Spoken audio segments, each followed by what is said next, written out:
White people did not exist before 1681. Again, white people did not exist on planet Earth until 1681. Number two, any claim that this group called white people, any claim that that group is rooted in biology or derived from genes or biology or is innate or is from nature is a lie. Third and final point. As a matter of foundational law, actually let me say it this way, white supremacy has been embedded in the United States of America from its founding as a matter of law. Now, I don't expect you to buy all that, to get all that, to believe all that, at least not now. But my job is to share with you the legal history that proves each of those three claims that I begin with. So let's go. Let's get started. We have to begin this conversation in colonial North America, specifically in the colonies, the British colonies of Maryland and Virginia. Both were British colonies, and both shared a number of particular characteristics. First, their economies were rooted in tobacco farming. If you know much about tobacco farming, it requires tremendous human labor. Lots and lots of workers. So those who owned large plantations, big landholders, constantly needed laborers to do the work to grow the tobacco. In addition to sharing an economic base, both colonies had an incredible gender imbalance. Roughly 10 men for every woman. Now, let's understand a little bit about the folks who constitute the people in these two colonies. Oh, and by the way, let me give you a year. We're in the early 1600s, okay? The early part of the 17th century, colonial North America. England had, for some bizarre reason that today demographers cannot explain, there was a population boom in England in the early 17th century. So there were lots and lots of poor British people who were on the public doles, who couldn't find a way to make a living, who couldn't feed themselves. So the king in England was quite happy to have them sign a contract of indenture to then go work in the British colonies. And that is what happened. Both indentured and enslaved persons, according to historian Edmund Morgan, were sold and traded like cattle. But of course, not all laborers stand equal in terms of their labor agreement or lack thereof. Those who came under a term of indenture worked for a term of years, and presumably this indenture was an agreement that they chose to enter into. The terms of indenture were largely protected by British law, although the terms that took form in colonial North America were quite different than those that existed in England. For example, in England, indentured servants could marry because that was viewed as the way to produce the next group of workers. In this country, indentured servants were prohibited from marrying, and if women were unfortunate enough to get pregnant during their term of indenture, they added usually about 7 to 9 years onto their term of indenture, and 1 year to the father. Slavery, of course, was a status that came with life, work for life. There was neither British law nor international law to prohibit or restrict slavery. What we do know is that at this time period in colonial North America, there were free persons of African descent. We know that landholders freed slaves. They did so in wills. They did so by allowing them to purchase their own freedom or the freedom of a family member. The vast majority of workers, laborers, in colonial North America at this time were British men, British workers, the vast majority. There were some women, there were some European laborers from Portuguese, Dutch, folks from Ireland and from Scotland are also revealed in the records, but the vast majority were British men. There were small numbers of persons of African descent, and there were even smaller numbers of members of native tribes. But in this slide, I'm trying to capture the socioeconomic ladder, and really that ladder should be about as long as this room.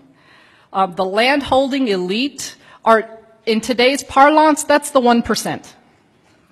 And the vast majority of folks who were in the colonies were laborers. Again, they were British, other Europeans, Africans, and members of native tribes. Here's what I find folks have the most difficult time with. We tend to really struggle with getting a good picture of social life, the social context at this juncture. We're very good at understanding the social relations that exist later, and we'll talk about those in a moment. But pre-Bacon's Rebellion society is something that we generally in this country struggle to grasp. So I'm going to do my best to paint a broad stroke picture of this time period. What we know is that British and African laborers worked, ate, and slept together. Furthermore, the evidence from this period, which covers the first 3 quarters of the 17th century, that the anecdotal evidence reveals that they lived under similar conditions and faced the same opportunities and chances to make it once one was free of their term of service, whether free of enslavement or free of indenture. So let's review this. British laborers constituted the vast majority of the populations in both colonial Maryland and colonial Virginia. All men, of course, because the law of coverture, let me tell you something about that law of coverture. The law of coverture is derived from British common law, and it structures marriage. And this is how Barrister Blackstone famously described the law of coverture. In marriage, the man and the woman become one, and the one is the man. You didn't have the right to retain your own wages. You couldn't create estate planning, wills, or trusts without the approval of a man. So all men who were free of indenture or enslavement faced the same opportunities in these colonies as a matter of law. For example, free men of African descent could own servants or slaves, and they did. They could vote, and they did. They could marry persons of the opposite sex. God, and I love that I have to make that qualification now. Woo! They could marry persons of the opposite sex regardless of national origin, and they did. In fact, marriages between men of African descent and women primarily of British descent were not uncommon at all. In one county, 1/2 of the free men of African descent were married to a European woman. There was a challenge to these marriages, but it did not come from the masses. It came from elites. And that's what we're going to talk about next. All right, this little depiction is meant to be a depiction of the lawmakers in Maryland, colonial Maryland lawmakers. They passed a law in 1664 punishing, and I quote, British and other freeborn women who marry enslaved Negro men. The punishment for entering into these marriages was that the woman herself would be enslaved for her husband's life, and any children they have would be enslaved into their 20s. Now imagine that you are a plantation owner. That's not a bad deal. I get more property. I like that. And that is exactly what happened. Rather than deter these marriages, which is the express intent of the law of 1664, rather than deter them, these marriages were encouraged by property owners because that in fact, that such a marriage increased their property value. This law of 1664 represents, if not the first, certainly the precursor to anti-miscegenation law. These are laws that punished or prohibited marriage between, notice that white people didn't exist yet in 1664, at least as referenced in that law. But most generally speaking, anti-miscegenation law prohibited and punished marriages between a white person and a specific non-white person or persons. Let me be really clear. I read all the time in history books, in academic texts, and I read anti-miscegenation law described as prohibiting interracial marriage. That's not correct. For example, a member of a native tribe could marry a person of Chinese descent. Both were understood as racially distinct, but never did anti-miscegenation law prohibit such kinds of marriages. The only marriages that anti-miscegenation law prohibited were those between a white person and always a person of African descent, and sometimes various other groups. Okay, so just so we're really clear about anti-miscegenation law and its link to whiteness. A couple other things to note about anti-miscegenation law. It's not derived from British law. Anytime we look at law and study history and you see a break from British common law, you always want to pay attention because it tells us something about the needs and desires of those who wielded power in the colonial context. So anti-miscegenation law was one of these laws. They were passed colony by colony and then state by state. It's a really important area of law for a number of reasons. But for our purpose this morning is because it's where this human category called white first appears on planet Earth, the first time. In addition, anti-miscegenation law is important because it lasted more than 300 years. These anti-miscegenation laws literally shaped the faces of this group of more than 2,000 X number of people that I'm looking at today. The Maryland legislature sought to correct for the encouragement of marriages that they described in that previous law of 1664 as, quote, a disgrace, unquote, to the British people, as an indication that the, quote, British or freeborn woman must be forgetful of her status as free, end quote. So they passed the law of 1681, and in this law, it made it illegal for British and other white women from marrying a Negro slave.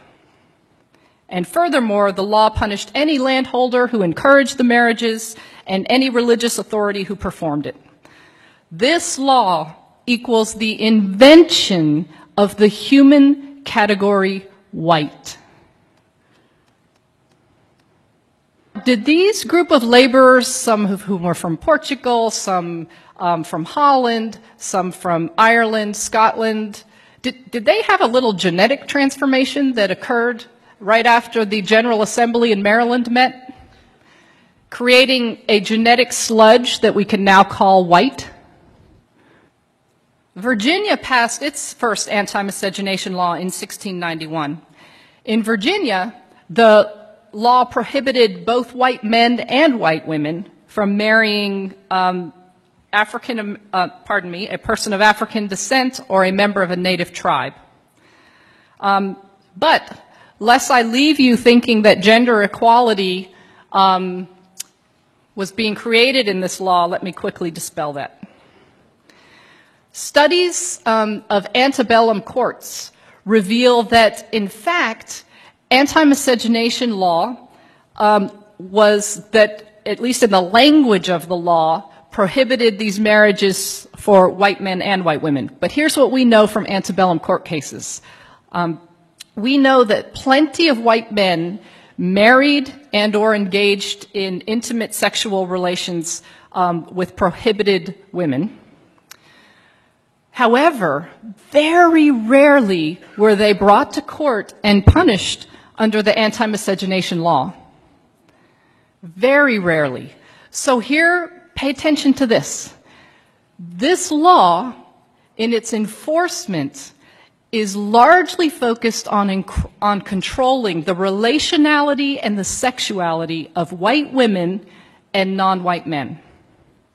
Furthermore, think about the enforcement practices that come out of this particular law. What's the result? Who becomes more available for who? We see a further step in locating patriarchal power squarely among and within white men. We've talked about the law of 1664 and the amendment to that law in 1681. And we've noted that the key difference between those two is the reference to the group who's of concern. The language has shifted from British and other freeborn to British and other white women in that particular law. So the question becomes, well, what the heck happened between 1664 and 1681? And the answer is Bacon's Rebellion. This was a massive revolt in the colony of Virginia that lasted more than a year.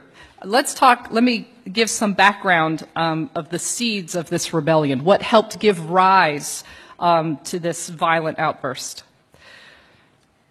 Those who were enslaved, I don't think it's hard to imagine, were by definition of their status disgruntled laborers. And remember that pool of readily available workers from England who were poor and happily sent off in the guts of ships? Well, they dried up. That population surge ended, and there was no longer a pool of laborers from Britain available to handle the work on the plantations in the colonies. The result is they began to impose harsher punishments on indentured servants who were already here, so that relatively minor infractions would result in significant extensions to their years of service. Those who completed their term of indenture or who were released from their status as enslaved were frustrated. They were frustrated because the King of England gave almost all of the farmable land to his buddies. And even if they could find land to grow tobacco on, prices dropped and taxes went up. So land and other opportunities became much more limited. So this guy, Nathaniel Bacon, the guy pointing his arm, he didn't have to search very far for disgruntled laborers. Both those who were enslaved or indentured faced worse treatment, and those freed faced less ability to make a future for themselves. Persons of European and African descent fought in the first phase of Bacon's Rebellion against members of native tribes, and then in the second phase of Bacon's Rebellion against the British ruling elite.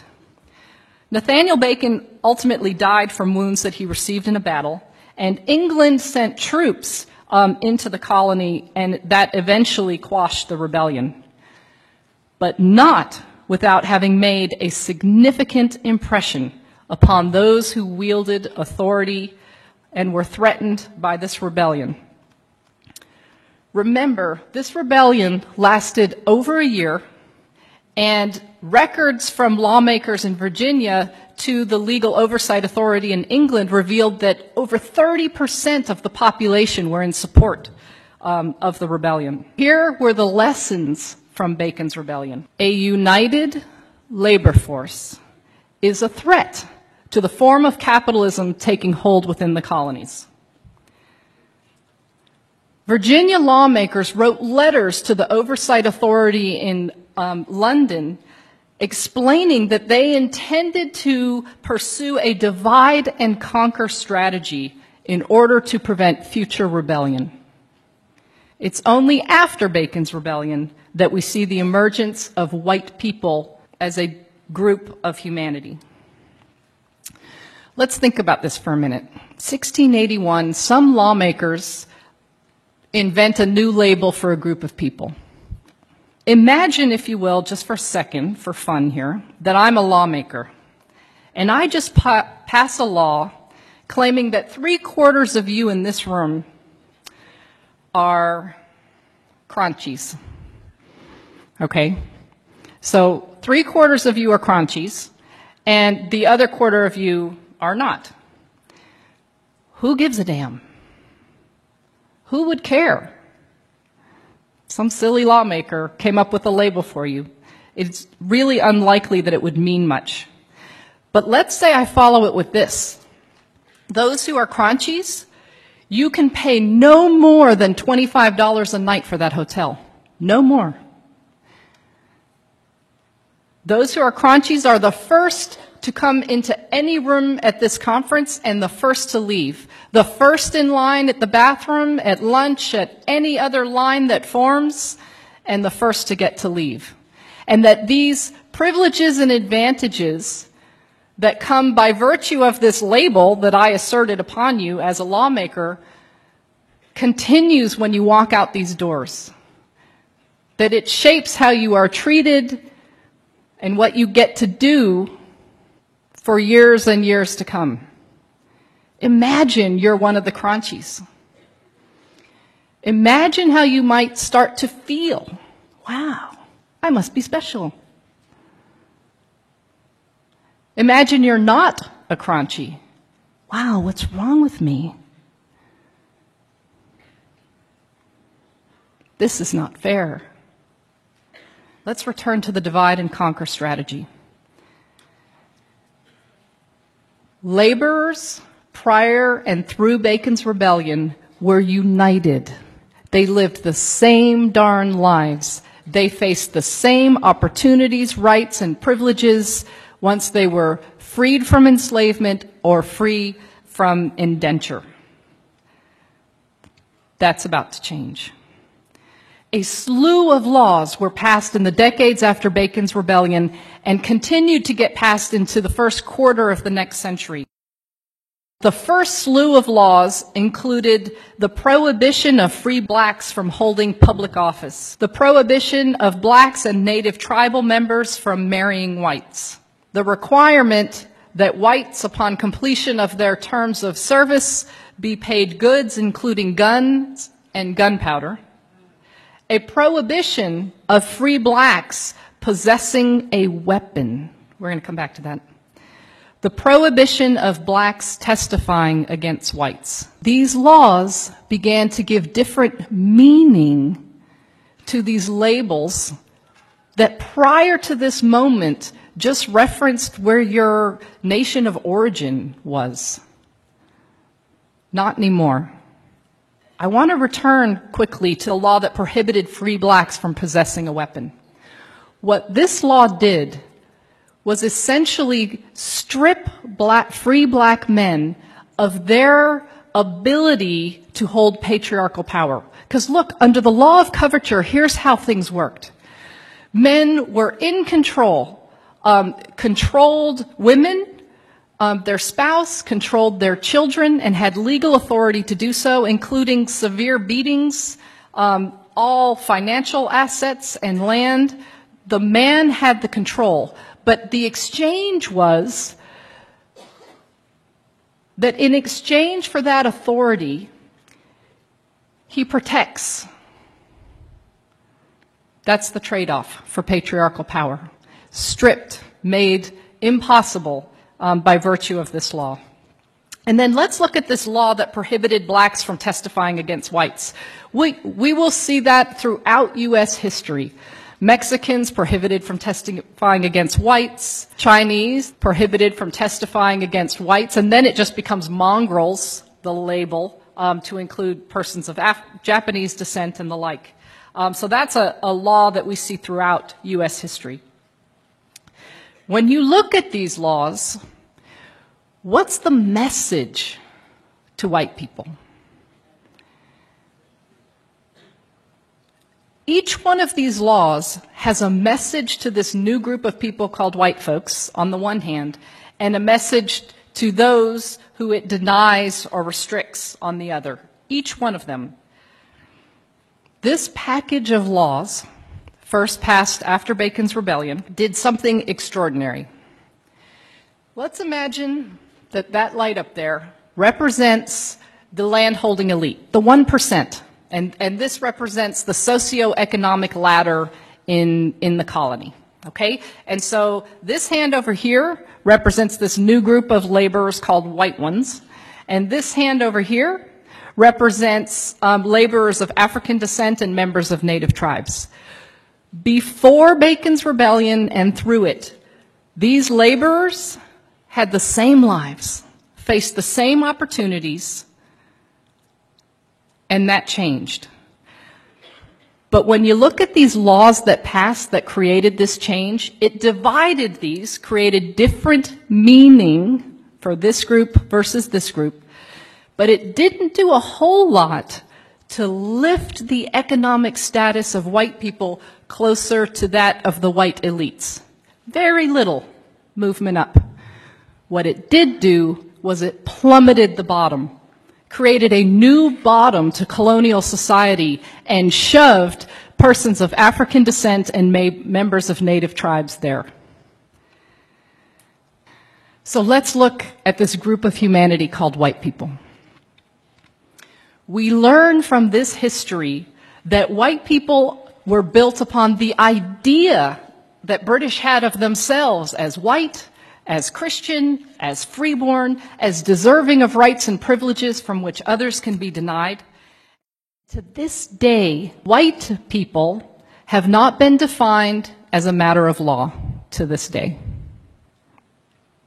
This history teaches us that white is the tool by which laborers were divided. Those who shared the same living conditions, the same opportunities, now experience ourselves as more connected with Paris Hilton than with our African American neighbor, even though our economic status is far more similar to that neighbor than to the lives of the 1%. But not only did this new organization of society create a new bottom to it, it created a link that heretofore had not existed, that connected this new group of laborers called white people with the elite. And what was that connection? This shared status called white, embedded with the presumption of its superiority. The other thing to note about the invention of white people and the meaning of white that this history reveals is that white constituted the center of patriarchal power. And we see that most clearly through anti-miscegenation law and specifically through its enforcement. We're going to move from the 17th century into the 18th century. The American Revolution has taken place, and the First Congress of the United States of America will meet for the first time. And when they meet, they will establish laws regarding citizenship in this new country. This is the building actually in New York where the first Congress met. Here are the men who represented the first Congress. These laws regarding citizenship include an area of law called naturalization law. Naturalization law provides the process by which one who is not born in a country can become a citizen. The first Congress of the United States determined 1790 that in order to become a naturalized citizen of this new republic called the United States of America, one had to be white. This was valid law in the United States until 1952. You had to be white to be a U.S. citizen. 1952. Now, as is often the case, laws impact those who are gendered female differently than those who are gendered male. No less true with the naturalization law. For example, white women who were citizens, if they dared to marry a man who was ineligible for citizenship via the naturalization law. In other words, he wasn't white. She loses her citizenship. These laws work to make white women most available to white men, and frankly, all women available to white men.